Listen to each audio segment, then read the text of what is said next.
تعالوا شوفوا الجمال اللي معمول في شرم الشيخ، ويعني ايه المنطقة الخضراء وليه معمول. يا صباح الفل عليكم من الدنيا. انا النهارده موجوده في الجرين زون كوب 27 في شرم الشيخ مدينه السلام. جرين زون تم تصميمها على مستوى عالي جدا عشان تتفوق على اي جرين زون اتعملت قبل كده في اي دولة كان فيها مؤتمر المناخ. الجرين زون في شرم الشيخ هي اكبر منطقة خضراء اتعملت لمؤتمر مناخ قبل كده. تصميمها كان على شكل زهرة اللوتس المصرية، موجود فيها أشجار وزهور كتير جدا وممر للنباتات ومجسمات مكونة من أشياء معاد تدويرها للحفاظ على البيئة والمناخ بدل من رميها وضرر البيئة. كمان المباني اللي موجودة فيها بتتكون من الأقمشة المستدامة المعاد استخدامها والخشب الفلين. ده غير بقى العجل اللي موجود تقدر تتجول فيه براحتك جوه الجرين زون، والسكوتر، وكمان العجل اللي موجود بيولد طاقة كهربائية، كمان بيعلمك ازاي نستخدم الحركة بتاعتنا في توليد طاقة والحفاظ على البيئة. وكمان موجود عجلة تانية تقدر بالحركة بتاعتك تشحن منها الموبايل بتاعك. موجود فيها كمان منطقة المعرض ومنطقة الخيام، فيها 5 خيام.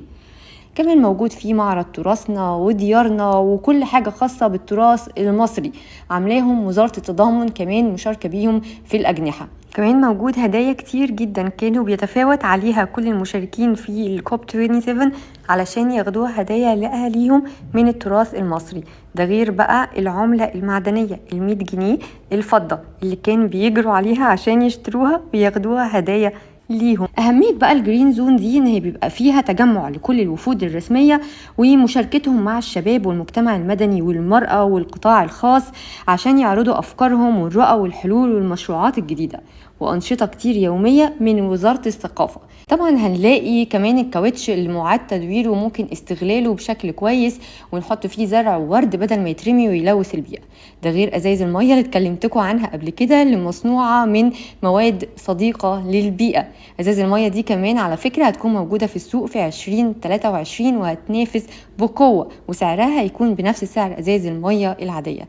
حقيقي تجربة رائعة. جرين زون كمان من المتوقع ان هو يفضل موجود كمان بعد الكوب. الجرين زون بقى بالليل حكاية من الحكايات، كل اللي شفته بالنهار حاجة وبالليل حاجة تانية. نظام الإضاءات رائع، كل مكان تمشي فيه طبعا هتلاقي مجسمات معمولة من مواد معاد تدويرها بشكل جميل، والشاشات اللي بتعرض كل شوية حاجات تخص التوعية البيئية، والحفلات والأماكن كلها كمان تقدر تتصور فيها وتعمل جولة رائعة. بصراحة بتحسها كده فسحة.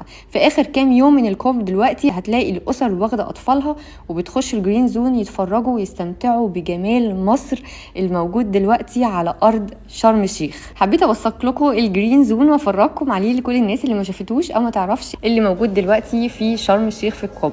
وكمان استنوا الفيديو الجاي هتكلم فيه عن ال7 غرف من اجمل ما شفت، حقيقي عالم من الخيال هتخش فيه تستمتع. هفرجكم على كل لحظة فيه وايه الفكرة منه وهنستفاد منه بايه. الفيديو الجاي استنوني.